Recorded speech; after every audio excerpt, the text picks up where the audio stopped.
अस्सलाम वालेकुम दोस्तों, मैं चौधरी अब्दुल हादी आज आपको बताऊंगा फोरसेज प्रोजेक्ट के बारे में। ये बताने से पहले कि इसके अंदर कितना मुनाफा और कितना प्रॉफिट है, उससे पहले मैं आपको ये बताऊंगा कि ये अगर दीनी लिहाज से इसको देखा जाए तो ये कारोबार करना कैसा है, और अगर दुनियावी लिहाज से भी देखा जाए तो इसमें कितने फ़ायदे हैं। तो सबसे पहली बात करेंगे कि फोरसेज प्रोजेक्ट दीनी लिहाज से भी किसी तरह से भी इसमें हराम का शुबा नहीं है। जितना भी आपको प्रॉफिट आएगा वो हराम के दायरे के अंदर नहीं आता, वो बिल्कुल लीगल है और बिल्कुल जायज़ है। यानी फोरसेज प्रोजेक्ट के बारे में उलमा का भी यही कहना है कि इसको इस्तेमाल करना या इसके ज़रिए प्रॉफिट कमाना, इसके ज़रिए मुनाफा कमाना, ये बिल्कुल जायज़ है। क्योंकि दूसरी चीज़ इसमें यह है कि इसमें किसी तरह का सूद नहीं है, किसी तरह का धोखा फ्रॉड कुछ भी नहीं है, इसलिए इसको करना बिल्कुल जायज़ है। और इसके ज़रिए जितना भी आपको प्रॉफिट आता है वो बिल्कुल जायज़ है, वो बिल्कुल भी हराम नहीं है।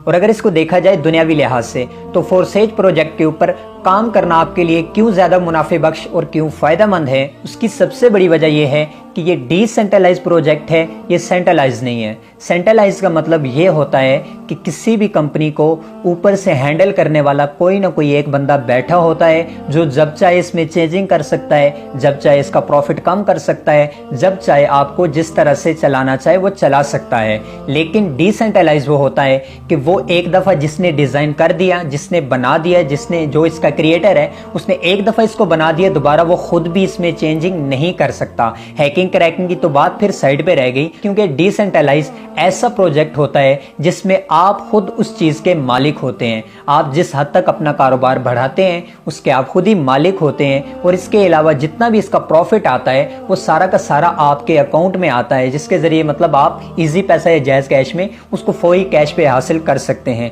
यानी सीधी सी बात यह है कि कोई भी कंपनी आज तक जो काम करती है उसका ऊपर एक ओनर होता है जिसके कब्जे में या जिसके हाथों में जितने भी वर्कर होते हैं वो उसके हाथों में होते हैं। यानी वो जब चाहे तो उनका प्रॉफिट कम कर सकता है, जब चाहे उनको अपनी तरीके से चला सकता है। लेकिन जो डिसेंट्रलाइज सिस्टम होता है वो बिल्कुल किसी ओनर के तहत नहीं होता, वो किसी भी बंदे के तहत नहीं होता। उसमें जितने भी उसूल या जितने भी आप रूल्स कह लें पहले से जो क्रिएट किए होते हैं उन्हीं हद तक रहते हैं, उसके बाद किसी तरह की भी चेंजिंग नहीं की जा सकती है। तो इसलिए सबसे बड़ी बात तो इसमें यह है कि इसमें कोई चेंजिंग नहीं हो सकती है कि आप कहें कि हमारी कंपनी पैसा लेके भाग गई या फिर हमारा बंदा जो था वो पैसे लेके भाग गया, ऐसा तो कोई इसमें इशू है नहीं है। अगली बात करते हैं कि इसमें किसी तरह का भी धोखा और फ्रॉड नहीं है, क्योंकि जो प्रोजेक्ट पूरी दुनिया में काम कर रहा है, सिर्फ पाकिस्तान के अंदर मौजूद नहीं है बल्कि पूरी दुनिया के अंदर काम कर रहा है, और ये पूरी दुनिया के अंदर